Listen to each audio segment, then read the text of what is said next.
Trump to sign before Christmas. This is real relief. This relief gives people a simpler system and a fairer tax code. As GOP leaders push their measure to overhaul the tax code, we'll discuss the bill's prospects and what it means for you with Secretary of the Treasury Steven Mnuchin.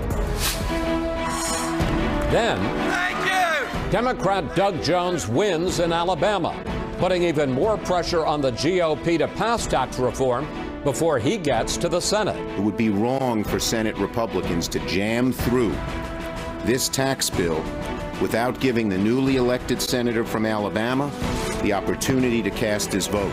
We'll sit down with the senator-elect in his first appearance on Fox News since the start of the campaign. Plus, lawmakers question whether political bias has taken over Special Counsel Robert Mueller's investigation. How, with a straight face, can you say that this group of Democrat partisans are unbiased and will give President Trump a fair shake? We recognize we have employees with political opinions, and it's our responsibility to make sure those opinions do not influence their actions. We'll ask our Sunday panel about new documents the White House says show extreme bias against Mr. Trump. And our Power Player of the Week, a photojournalist who has risked her life to show what's happening in the world's most dangerous places. They were about to execute us, and we're literally, at one point I looked over and I saw each one of my colleagues literally begging for their lives. All right now on Fox News Sunday. And hello again from Fox News in Washington. Republicans appear ready this week to pass the most sweeping overhaul of the tax code in 3 decades. Opposition among GOP holdouts has melted away, and party leaders in Congress are looking to hand President Trump his first major legislative victory. In a few minutes, we'll discuss what the plan means for American families and businesses with Treasury Secretary Steven Mnuchin. But first, to correspondent Peter Doocy live on Capitol Hill with a preview of both the tax vote and the effort to avoid a government shutdown before Christmas. Peter. Good morning, Chris. The next movement on this tax bill comes Tuesday when House lawmakers hope to pass the bill and send it to the Senate, where the math gets a little tougher. The count there is expected to be so close that the Vice President Mike Pence has delayed a long-planned trip to the Middle East just to be available to cast a tie-breaking vote if necessary. But President Trump is confident that it gets done by the end of this week. We have a tremendous spirit for the tax reform. This is going to be one of the great Christmas gifts to middle-income people. There are still 7 tax brackets under the new plan, but the rates are lower until 2025. The new top rate for top earners drops from 39.6% to 37%. The child tax credit doubles to $2,000 per child, and the standard deduction nearly doubles as well to $12,000 for single filers, which means that fewer people are expected to itemize their deductions. There is a new $10,000 cap on deductions for state and local taxes. The mortgage interest deduction will be capped at $750,000, and Obamacare's fine for people who don't want insurance under the individual mandate disappears. So the first half of this week, Republicans will try to transform the tax code, and the second half of the week, they are going to have to try to keep the government funded. There will be a government shutdown next weekend if they can't figure out how to do that by Friday night. Chris? Peter Doocy reporting from Capitol Hill. Peter, thank you. Joining me now is the Secretary of the Treasury, Steven Mnuchin. And welcome back to Fox News Sunday. Great to be here with you. Thank you. Can you say flatly that Congress will pass this tax plan this week and send it to the president to sign before Christmas? I can. It's a historic moment, and we're excited to be here. And you have no doubts that Congress will pass it this week? I have no doubt. This has been a terrific process with the House and Senate working together in conference, and there's a terrific bill that's going to get to the president to sign. All right, let's run through several aspects of this terrific bill, as you put it. And the first one I want to deal with is fairness. Here's what Senate Democratic leader Chuck Schumer had to say about it this week. God bless wealthy people. I'm glad we have them, but they don't need a tax break. Let me pick up on that, because critics note the tax rate for top earners drops from 39.6% to 37%.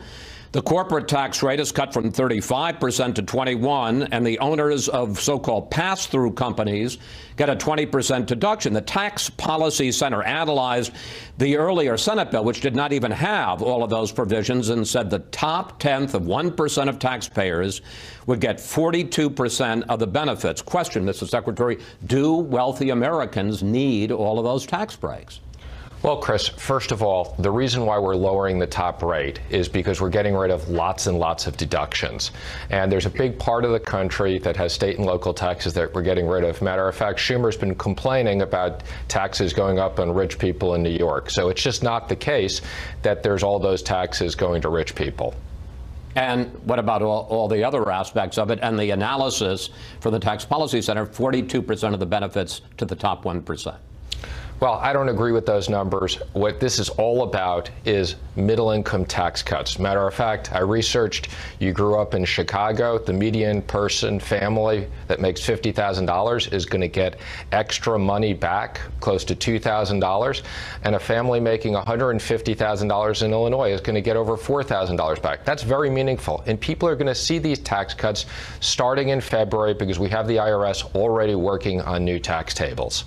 But again, just to push this question of fairness, and I take your point that because of the fact that you're doing away with most of the state and local deductions, that's going to be a tax increase for people in high tax states like New York or California. But still, we're talking about a family that makes over $600,000 a year. Do they need to have their taxes cut from 39.6% to 37%? And in the so-called pass-throughs, because of the deduction that you're going to give them, you're going to get a situation where a lot of the employees who work for those companies will be taxed at a higher rate than their bosses.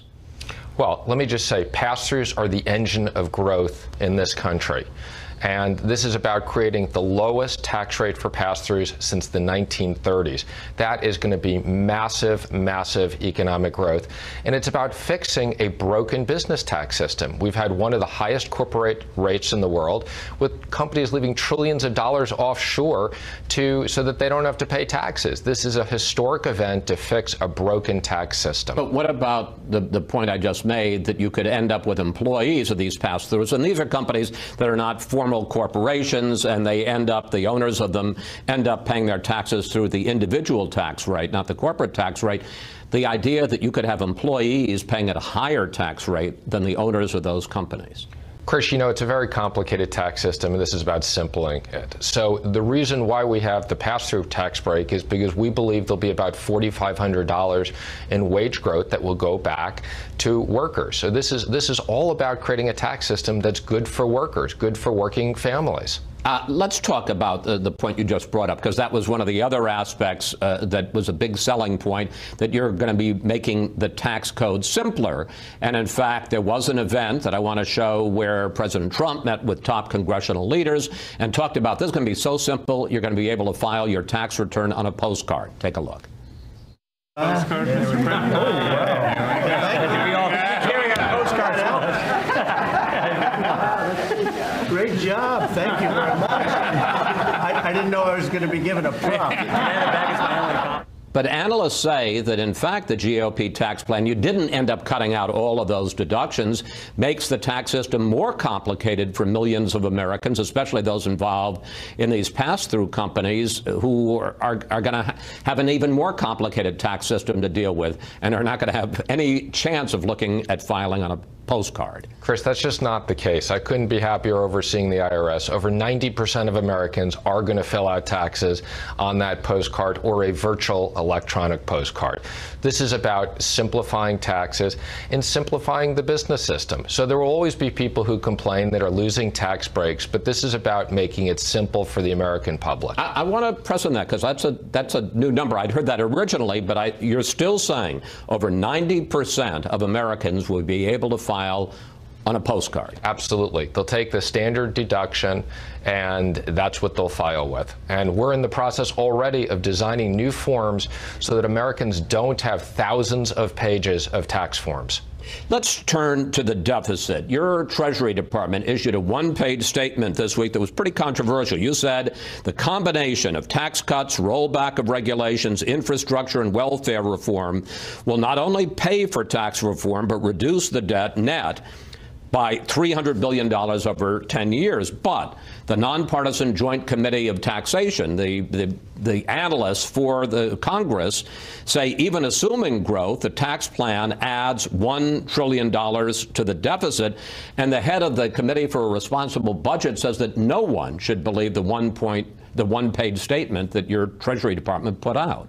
Chris, I've been through these numbers, so let me walk you through them before, okay? They're rather simple. Okay, first of all, we've said all along that the joint tax numbers underestimate growth. So they predict about $500 billion of growth. There's $1.5 trillion of tax cuts. There's $500 billion that are the difference between policy and baseline. That takes us down to $1 trillion. If you look at the other $500 billion that joint tax agrees, that gets you down to $500 billion. Their growth numbers are just too low. By the way, the Obama administration in the first 4 years predicted GDP of 3%. When they left, they predicted GDP of 2.2%. Now everybody is saying we can't have 3%. We've had 3%. What Treasury put out is consistent with what I've said. The difference between 2.9, which is our conservative number, and 2.2 is over $1.8 trillion.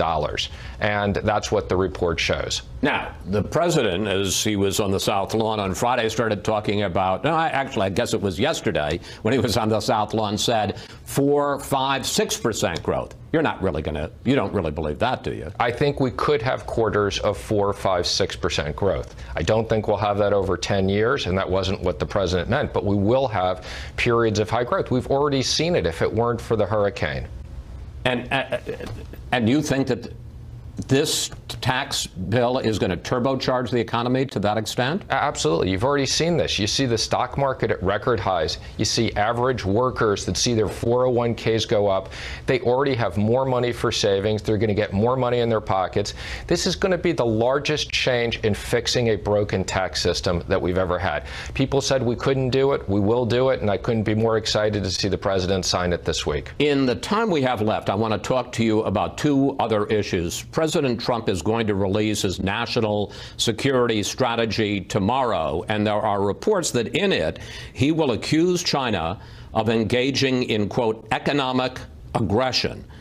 How is China an economic aggressor, and are we headed for a trade war with Beijing? Well, I'm not going to comment on the specifics of it, but I have been working with the president on it. I was with the president and vice president at dinner last night at Camp David, and he's excited to give the speech tomorrow. And China, we are in economic competition with China. As the president has said, we don't have fair trade. We have a big trade deficit. He's made that very, very careful discussions with President Xi. We want to have a more balanced and fair trade relationship with China. But is it going too far to call them an economic aggressor? And doesn't that lead to the potential for a trade war? I'm not going to comment on what's specifically in the speech. I would say this isn't about trade wars. This is about reciprocal fair trade. And if we have to protect American workers and put on tariffs or other things where they don't have fair trade with us, the president will do that. So you're laying open the door to new tariffs on China? I think we've said that we will look at where they are not having fair trade. We will look at whatever means we need to combat that for the American workers. Finally, the federal government is due to run out of money on Friday. Will Congress find a way to keep the government funded, or can you rule out a shutdown the 2 days before Christmas? I can't rule it out, but I can't imagine it occurring. I would expect that both the House and the Senate, Republicans and Democrats, understand that if they can't agree on this, they need to have another short-term extension to move this to January. We can't have a government shutdown in front of Christmas. What would the impact be if there were a government shutdown? I'm not even going to comment on the impact. I just can't imagine sending government workers home for Christmas. So I hope that Congress gets this done.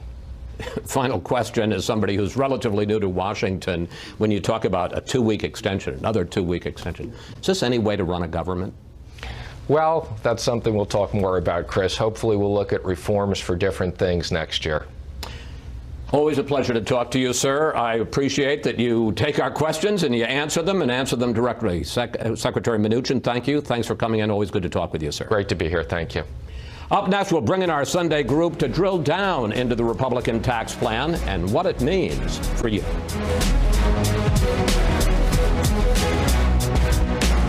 They will unleash the American worker. They will tear down the restraints on discovery, innovation, and creation, and they will restore the hopes and dreams of the American family. Millions of middle-class families will win under our plan. President Trump promising the Republican tax cuts will transform the American economy. And it's time now for our Sunday group. Rich Lowry, editor of the National Review. Columnist for The Hill, Juan Williams. Former Democratic Congresswoman Donna Edwards. And Brian Kilmeade, co-anchor of Fox and Friends and author of the best-selling new book, Andrew Jackson and the Miracle of New Orleans. And I have to tell you, people who know us know that Brian just admitted that he has never seen a Star Wars movie. That was top secret. I understand that. So please send your emails and texts. Somehow my life is still fulfilled. You know, I can still live my life. And not so much hate, you don't know what you're missing. All right, Rich, let's start with the two central questions about this Republican tax plan, which by all accounts is going to get passed. Is it good for the economy? Is it fair to middle-income Americans? I think it's good for the economy. On the corporate side, these are major changes that will bring our system more in line with other advanced Western economies, and they'll definitely be pro-growth. There's a debate about how much pro-growth they'll be, but they'll definitely be pro-growth. And with the middle class, this bill, I think, has been a victim of a smear that it's somehow going to raise all sorts of taxes for lower and middle-income people, and it's just not true. Almost everyone gets a tax cut under this bill. One of the exceptions is relatively affluent people in blue states who will lose their state, much of their state and local deduction. Otherwise, everyone's going to get a big minus in their tax bill. Let me ask the same question to Congresswoman Edwards. Good for the economy? Fair to working class Americans? Well, I think clearly it's a boon for corporations and for the super wealthy. I mean, this tax bill really gives them a huge benefit. But for middle class families, I mean, I urge people to do what I did, and it's simply, you know, put your income in a calculator and start running some of these changes to the tax code. And I think a lot of middle class families are actually going to find that it's either going to be a wash for them or they're actually going to end up paying more taxes depending on where they live. What specifically do you worry about in this bill? So I worry about a trade-off for the standard deduction. Even though the standard deduction goes up, there are other things. Almost double. That's right, but there are other things that people lose if you itemize your state and local income taxes, your property taxes. Those things really hurt you. If you're a family that has, you know, where you get the individual mandate now is in place and it's taken away. For many families, that means that their health care premiums are actually going to increase, which then affects their quality of life. And so, you know, this really, I think, you know, it's not a reform of the tax code. And anybody that thinks that they're going to be able to put their taxes on a postcard, I got something else I want to sell you, because that's not true. That's what was promised. And this is not going to be a fair benefit for middle class families. Brian, I want you to join the debate on the merits, but also let's talk about the politics, because assuming that this does pass, as Secretary Mnuchin said, as everybody is saying, this will be the first big legislative victory for Donald Trump. Is it enough to go to the voters in 2018, and will it help them? It's going to be fascinating, because we're actually going to have a legitimate report card in 2018. It's not who has the best slogan, who has the best message, who's better on the stump. It's going to say, I'm not sure immigration's not going to get done in 2018 either, but let's say this is the only piece of major legislation. We're going to feel it in February. And if you're right, Congresswoman, and people are paying more, and it's not working out, and the most of the American people say this is terrible, he's going to pay the price. But if things begin to improve, and the growth rate does go over 4, and everything's on the right track right now, then that's all you can ask for if you're President Trump and if you're a Republican. Say, grade me on what I did. Now, when I watch Marco Rubio and I watch Senator Lee and I watch Senator Johnson all lobby hard to get what they want in this bill, I ask you, where are the 5 or 6 Democrats in conservative districts and states that could have done the same thing? If Joe Manchin put his hand up and said, you get me to 24, I'm in. John Tester, Heidi Heitkamp, why didn't they try to get in this debate? This was all a one-party debate, and it didn't have to be. Juan? Well, this is all about politics, and it's all about the midterms. It's all about saying that Republicans, in the first year of the Trump administration, with a Republican House, Republican Senate, Republican control of the White House, got something done. They didn't get Obamacare done. They haven't gotten an immigration plan done. They got something done. So let's look at the polls. Let's get away from all this and say, what do the American people this Sunday morning think about this plan? The majority, not a plurality, a majority, more than 50% say this is a bad plan for themselves and for their families. Mike Bloomberg says this is a trillion-dollar blunder. The Joint Center on Taxation, Goldman Sachs, say this is a bad plan for the economy. So this is not a political judgment. These are people, Goldman Sachs is in the money-making business, and they don't see this as good for them or for America. Instead, I think what you have is Republican donors, the donor class, saying, yeah, this is what we want from Republicans. We want tax cuts. Well, and they're delivering on the tax cuts. But it's not as though Republicans just came up with this idea of corporate tax reform out of the blue yesterday because they needed to pass something. President Barack Obama talked about the importance of corporate tax reform. Bill Clinton talked about the importance of corporate tax reform because our system was out of whack with the rest of the world and was hurting us. But I think that if you talk about tax reform, Rich, you've got to keep in mind that the actual rate that these corporations was paying is much lower because of deductions and the like. It's such a complicated system, and that makes no sense. That's why you want to lower the actual rate and knock out some of those special interest provisions. And yeah, but this is not. Wait, this is actually. Let's be clear. This is not a tax reform package. It doesn't reform the tax code. What it does is it continues many of those special interest breaks. It gives additional special interest treatment to certain kinds of corporations and income, pass-through income being one of those things. And on top of that, it adds $1 trillion to the deficit, and that by the Joint Center on Taxation. Let me bring in the point to both you, Congresswoman Edwards, and to you, Juan, as critics of this plan. The Trump economy is doing pretty well. We've got 3% growth, 4% unemployment, record highs every week in the stock market. If this brings further stimulus to the economy, isn't that going to be a pretty powerful message going into 2018? It's a big if. I mean, the fact is, almost no economist tells you that the growth rates that are being projected by the congressional Republicans is actually, and by Trump himself, is actually going to create in this economy. And so it really is, it really is a mistake to call this, sort of adding to the growth rate. If corporations wanted to put more money into the economy, they've got all the capital in the world to do that right now. There's nothing in this tax reform bill that incentivizes. I would say this. If you're running a major corporation, you're probably a very bright man or woman, and you know this is a window of opportunity where you finally got the tax deduction that you said was keeping your money offshore and your investment away. Now, this is a window. If you don't take advantage of that window, if you just buy back your stock or keep it overseas, you're never going to get this opportunity. You're going to have a liberal Democrat in the office, and your life will never be as bad economically. And I will say this. The market's already weighed in.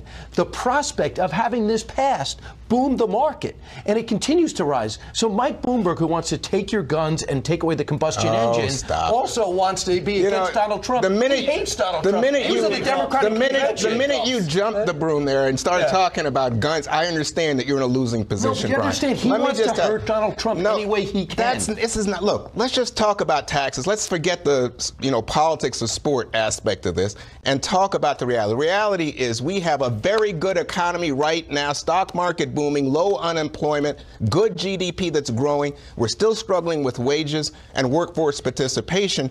But the reality is that there is high income inequality in this country. Americans don't want what Paul Ryan's talking about, a huge deficit that then says we're going to shrink the government and we're going to cut Social Security and Medicare next year. Wow. Even deduction, don't you see some of the things built into this plan already? That's going to help the working class and help the middle class? What helps the working class? Gentlemen, higher growth helps the working class. Take it outside. Oh my gosh. We got another segment, and we'll have you back later in the show. Thank you.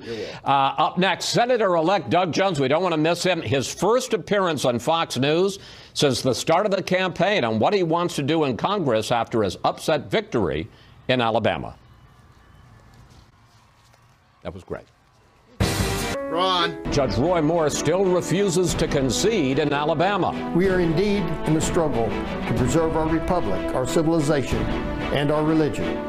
and to set free a suffering humanity. Senator-elect Doug Jones joins us live next on Fox News Sunday.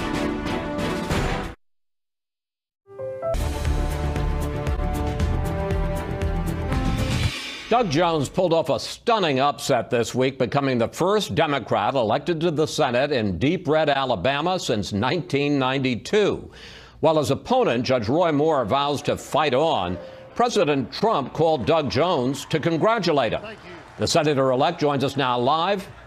Mr. Jones, congratulations and welcome to Fox News Sunday. Thanks, Chris. I appreciate the opportunity. Let's start with what you see as your role in the Senate starting early next year. Here's what you said on election night. We've tried to make sure that this campaign was about finding common ground and reaching across and actually getting things done for the people. Given the fact that Republicans control the House and the Senate and the White House, where do you see an opportunity to find common ground and work with President Trump? Well, you know, Chris, I think there's an opportunity at every turn. It doesn't matter what the issue is. There's always the opportunity to find common ground, you know, and I hope to have that voice. I said on election night that I hope this is a message not to just Republicans, that we've got a Democrat who's willing to reach across the aisle. I hope it's a message to Democrats to try to find that common ground. You know, it's one of those things where you've got to reach across, you've got to try, but it's a two-way street. I mean, people have got to respond backwards, and that's why I'm hoping that we'll be able to do that with this new voice and a new, I think, sense of enthusiasm coming out of the state of Alabama. Well, let's talk some specifics. It looks like the Senate and Congress is going to pass the tax bill before you get to town. But if you were here this week, if you had a chance, would you vote for this bill or against it? Well, I got to be honest with you, Chris, that's a 500-page bill that just landed on people's desks just the other day. So I haven't had a real chance to look at that and study it, as has a lot of people have not, which is one of my biggest concerns about the way things are going up there right now. This seems to be done, plopped into a vote too quickly. There's obviously what I'm seeing and hearing and just reading about. There's things I like about it, cutting corporate tax rates, cutting some things for the middle class and increasing the standard deduction. But my biggest concern is at the process and also the fact that it's going to increase the deficit by over $1 trillion. That causes me great concern, and I'm just very surprised that that's going to go. I don't buy into the fact that it's going to grow the economy such that that $1 trillion debt will get wiped out. I think that's a major problem. So we'll wait and see how it goes. We're going to start looking at it just in case I'm up there ahead of time. But it's a complicated bill. This is not the simplification process that we were all told about early on. 500 pages is a pretty complicated bill. Well, let's talk about another one, and this is one that you may get a chance to vote on, immigration. Would you support a deal that fixes DACA, that protects the so-called dreamers, but on the other hand has tougher border enforcement and includes some money for continuing to build President Trump's wall? Well, I'd have to look. I have said before that I oppose the building of a wall. I think that's an expense that the taxpayers just don't have to incur, because I do think you can increase border security without having to go to the incredible expense of building that wall, at least the figures that I've seen. I do support the DACA program and would love to see that extended. I hope there can be some bipartisan efforts reached to do that. Immigration has been one of the toughest political footballs going on up there right now, and we've had bills in the past that just fell by the wayside because of politics. If there's comprehensive immigration, I think it's going to be very complicated, but it's something that I would love to look at. I know it's been important to my state, although I'm not as sure it's as important as health care and some other things right now. But I mean, this is a good kind of case study, and we're talking theoretically, because obviously there's not a specific piece of legislation. Exactly. There are things you want. You want the DACA fix. Would you be willing, even though you're not crazy about the idea, to include some funding for the wall, which is something the president and Republicans want, if you get your half of a loaf? Well, let's see how that shakes out. It's hard to talk in hypotheticals because right now you haven't seen anybody really kind of trying to reach those compromises. What I'm seeing up there is you draw a line in the sand and you haven't had an opportunity to reach. I'm going to consider anything, Chris. I mean, look, I'm up here to try to, as I've said before, to try to find that common ground. I know it sounds like a broken record. I also know that it sounds like it's just pure pie in the sky. But the fact is we got to try and look and try to do those things for the American public. So rather than just talking in hypotheticals, I'll leave all the options on the table with regard to that and try to come up with the right way to approach immigration or any other issue. President Trump called you the other day and invited you, when you come to Washington, to come visit him at the White House. But during the campaign, he said that you, if you were elected, would be a puppet of Democratic leaders Pelosi and Nancy Pelosi and Chuck Schumer. Here is some clips from all of that. We don't need a liberal person in there, a Democrat. Jones, I've looked at his record. It's terrible in crime. It's terrible in the border. It's terrible in the military. He likes Doug Jones and looks forward to meeting him in person. So, which Trump do you believe, the one before the election or the one after? I'm going to believe the one after. You know, you say a lot of things in the heat of a campaign, and we were expecting to, you know, that kind of a checklist of things. But his call to me was very gracious. It truly was. We had a very good talk, no substance, but just kind of a personal call. I'm looking forward to meeting him. I'm looking forward to getting up there and trying to find those issues that we can work together on for both the country and the state of Alabama. You know, the line of questioning that I've been engaged in, and I think that a lot of reporters since your victory, is answering the big question here in Washington, which is which kind of a Democrat will you be? You talk a lot about your mentor when you worked here in Washington in the Senate, Howell Heflin, who stepped down as Alabama's last Democratic senator 20 years ago. We have a picture up right now at a committee meeting, and there's Heflin, and there is a much younger Doug Jones right next to him. Heflin was ranked as the Democrat with the most consistent record of support of any Democrat during his time in office for Ronald Reagan. Do you see yourself as the same kind of moderate or even conservative Alabama Democrat? You know, Chris, I'm just going to be candid about this. I have resisted trying to put labels on myself. People are going to do that left and right. I've tried to resist that. I'm going to continue to resist that. I'm going to be a Doug Jones Democrat for sure. I'm going to be looking at issues on both sides. I'm going to do what I believe is in the best interest of both the country and my state. Other people will label me. I think the world has changed a little bit, and I think politics has changed. And all I can do is to try to go forward with what I believe is the best thing to do. And that's the only thing I can do. So we'll see how this shakes out in the next year or two to see what kind of labels you guys in the media want to put on me. Well, and we will. Two more questions I want to get in. One, your opponent, Judge Moore, continues to refuse to concede, says that this race is not over, and this week issued this video. Today we no longer recognize the universal truth that God is the author of our life and liberty. Abortion, sodomy, and materialism have taken the place of life, liberty, and the pursuit of happiness. What's your reaction to that? And do you think that Roy Jones is hurting Alabama by continuing this contest, continuing this fight? Well, I just have quit trying to figure out what Judge Moore means when he says things like that. It just, I don't find it in the mainstream of America. I certainly don't even find it in the mainstream of Alabama. I think it's time to move on. And I think he is hurting the people of this state.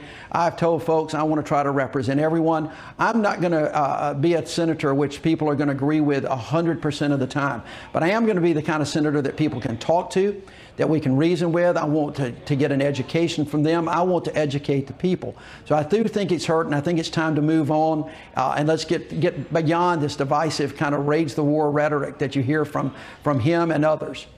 Final question. You're not up for re-election until 2020, but I want to ask you about the 2018 midterms, because some folks say that your victory, as well as the victory of the Democrat in the governor's race in Virginia, put out a kind of blueprint, a game plan for how Democrats should proceed in 2018. I want to put up some numbers on your victory. You won the black vote 93% to 6, the younger vote 62% to 36, women 55% to 43, and independents 55 to 42. Question, how do other Democrats energize those pillars of the traditional party base for the 2018 midterms?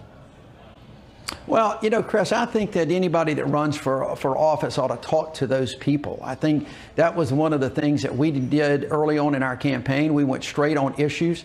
Roy Moore didn't talk about issues that we had in common. He talked about issues that divide us. And I think when you talk about those issues that you have in common, among all of those groups you just rattled off, every one of them have the same issues in common about health care, education, jobs, the economy, trying to raise to a living wage. Those are the issues that people responded to. And I think that whether it's Democrats or Republicans, I think people now have to start focusing on those issues and not just depend on whether or not they're going to be some kind of straight ticket voting. Senator-elect Jones, thank you. Thanks for your time this weekend, and we'll see you up here in Washington pretty soon. Thanks, Chris. I look forward to it, and thanks for having me this morning. When we come back, the FBI under fire. The president launches tough new criticism of the agency. Plus, what would you like to ask the panel about allegations of political bias in the FBI? Just go to Facebook or Twitter at Fox News Sunday, and we may use your question on the air. What's happened with the FBI, but it is very sad when you look at those documents, and how they've done that is really, really disgraceful. And you have a lot of very angry people that are seeing it. President Trump taking aim at the FBI after the release of anti-Trump text messages between two senior officials, Peter Strzok and Lisa Page, who were involved in the special counsel investigation until last July. And we're back now with the panel. Well, Brian, the Washington Post had a story this weekend, I don't know if you saw it, that said that these texts back and forth between Strzok and Page were really an effort to cover up the fact that they were having an extramarital affair. And the question I have is, does that clear it all up for you? Yes, thanks. We have some time left in the segment, so I'll fill it. No, absolutely not. You got to be kidding me. They were the one thing that stood out on the text messages more than anything else was the fact is they were building in a plan just in case on August 15th, and I think you even referred to it earlier in the show. On August 15th, they were going back and forth on a text message. They talked about a plan just in case Donald Trump won, and he went on to say, just like having an insurance policy. Well, let me put this up, and let's put it up on the screen if we can, guys. And this was a text that Peter Strzok sent to Lisa Page on August 15, 2016, and it says, I want to believe the path you threw out for consideration in Andy's office. We think Andy was Andrew McCabe, the #2 official in the FBI. The path you threw out in Andy's office, that there's no way Trump gets elected, but I'm afraid we can't take that risk. It's like an insurance policy in the unlikely event you die before you're 40. Continue.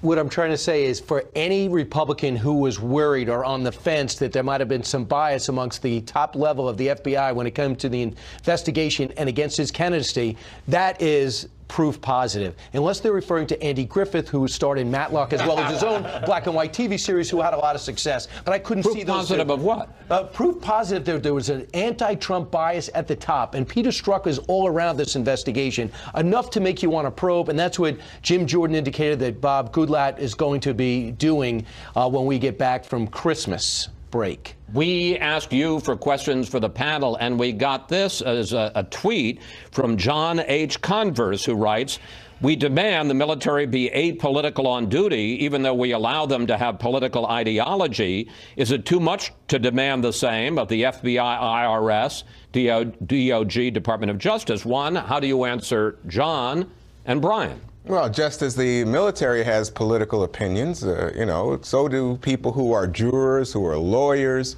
who are judges, who are FBI agents. We're human beings. But if a judge if we had read statements that were blatantly favoring one side against the other, they would be forced to recuse themselves. That's not the point. The point is I'm speaking to your point. The fact that you write them down. My point is that you have these opinions. It's no question that people have opinions. The question is their integrity. Can they perform their job in an impartial way despite their opinions? And what we know is that according to the Attorney General Jeff Sessions, the Deputy Attorney General Rod Rosenstein, and the FBI Director Chris Wray just this week, all have said The FBI is performing its jobs very well. Wait. They weren't saying that about Lisa Page and Peter Strzok.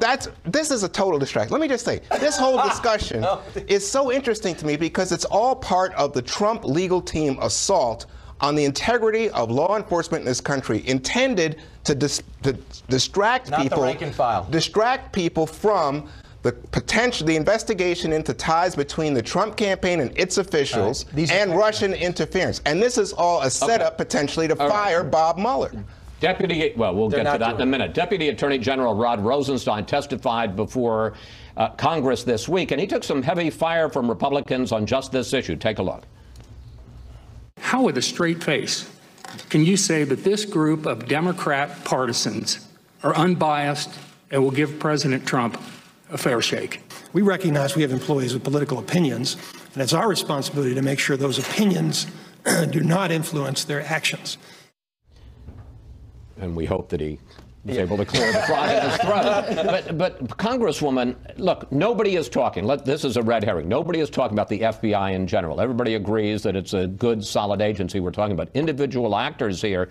When you read those texts where they just trash Trump, they say that he's loathsome, that he's an idiot, and then specifically this August 2016 one where they talk about, we got to have an insurance policy in case he gets elected. You don't find that troubling? And so what? I mean, the fact is that you have two employees who were having an affair. They were taken off the investigation in July last year, and now you have a series of indictments that have come from the Mueller team. And this line of questioning, attacking Mueller and attacking the investigation based on a couple of employees who had an affair and were covering that up and writing stupid emails. So what? Look, a lot of these texts, they are stupid, they are embarrassing, they're not necessarily sinister. The sinister one is the insurance policy text. The one we've been talking about. Right. We need to hear from Strzok under oath about what he meant by that. I also think there's enough now to be worried about this investigation. I think Bob Mueller, for his own good, should dismiss Andrew Weissman, who's a Democratic partisan. His top deputy also sent an anti-Trump email. And Jeff Sessions should bring in an outside district attorney who has some independence to look into the entirety of how DOJ and the FBI handled 2016 and to get to the bottom of it. But if Donald Trump takes from all this a permission slip to fire Bob Mueller, it'll be a catastrophic mistake. And the irony is here, as far as we know, it looks like Mueller is not turning up evidence of collusion. So I think if Trump could just sit tight, Mueller probably will vindicate him at the end of the day, and firing him will do more damage to Trump than just sitting this out. I talked to 3 different White House officials, and that is what Congresswoman Spires said is total fiction. There is no interest in firing Mueller. We should point out, what did she say? And when she came out and said that there's word is, and rumor on the Hill, that before Christmas he's going to make a major speech and say, Mueller's fired, investigation over. They said, we haven't even discussed that in private conversations. It has not come up. 3 different people who work at the White House, just to make sure that I had the right information for you, because I know you demand it. Absolutely. Yeah, don't go single source on this. Exactly. I know. Chris Wallace, you're a true professional. This is like Watergate here. And I know I got 2 great people here to debate with, so that's not going to happen. But what happens? Trump wants this to end. He wants to see what it's like to have a presidency without this hanging over its head. And he needs to stop attacking this is real, special counsel. He needs to stop attacking Mueller, and he needs to let the investigation play out. Well, it hasn't stopped his allies on the Hill from attacking Mueller. Because they are finally understanding that there's something to attack. D.C., has there ever been an independent counsel, special counsel investigation of a president that hasn't engendered a partisan reaction? We all recall the 1990s, and the Democrats were not very nice to Ken Starr. If I remember correctly. Fine, but this takes it to a new level, Rich. I think, people talk about Colin Kaepernick, Black Lives Matter, undermining trust in our police. They did nothing as comparable to what this president has done to the FBI at this moment. Well, the FBI has also hurt its own credibility. All right. You know what I liked about this panel? I had to do very little work. Thank you, panel. See you next Sunday. Up next, our Power Player of the Week. The